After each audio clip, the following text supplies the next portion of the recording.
Yes, uhali gani mpenzi mtazamaji, karibu katika YouTube channel yetu pendwa kabisa. Karibu katika Mangala News. Sisi kazi yetu ni kukufanya wewe uenjoy na ufurahie mpira wa miguu. Tuna mengi ya kukwambia, tuna vingi vya kukueleza, hususa katika kipindi hiki cha usajili. Mambo yakiwa barabara kabisa, mambo yakiwa mazuri. Kama bado hujasubscribe, basi unachelewa. Kwa wa kwanza katika kupata video zetu nyingi kabisa na bora, sisi ndio channel pekee tunayekupa update zenye ukweli na uhakika kwa asilimia 100 kabisa. Nikwambie tu, ukisubscribe basi unakuwa mwanafamilia wa moja kwa moja wa Mangala News.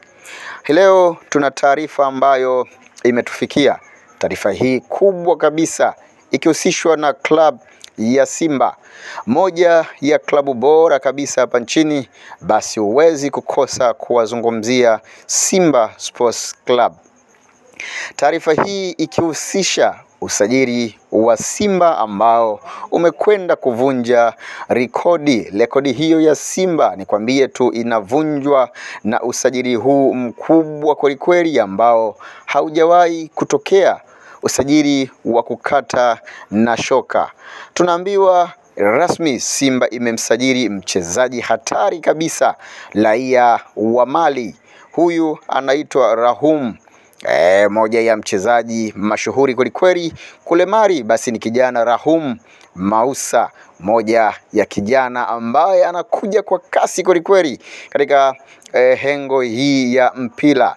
Simba wametoa pesa nyingi kwelikweli. Tunaambiwa tayari milioni 800 ameshapatiwa mchezaji huyo.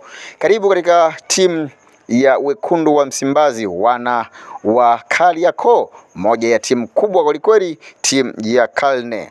Mchezaji huyu ambaye anakuja kuunga kikosi cha Simba ambacho kitakwenda kucheza michuano ya kimataifa. Hapa namaanisha klabu bingwa barani Afrika. Simba wanakwenda kucheza.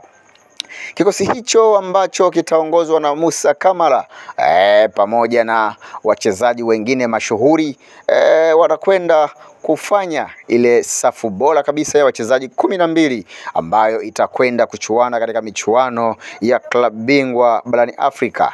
Karibu kwa wekundu wa Msimbazi, karibu Simba. Kijana machachari, kijana ambaye analiona goli muda wote. Huyu si mwingine, ni raia kutoka Mali, Rahum.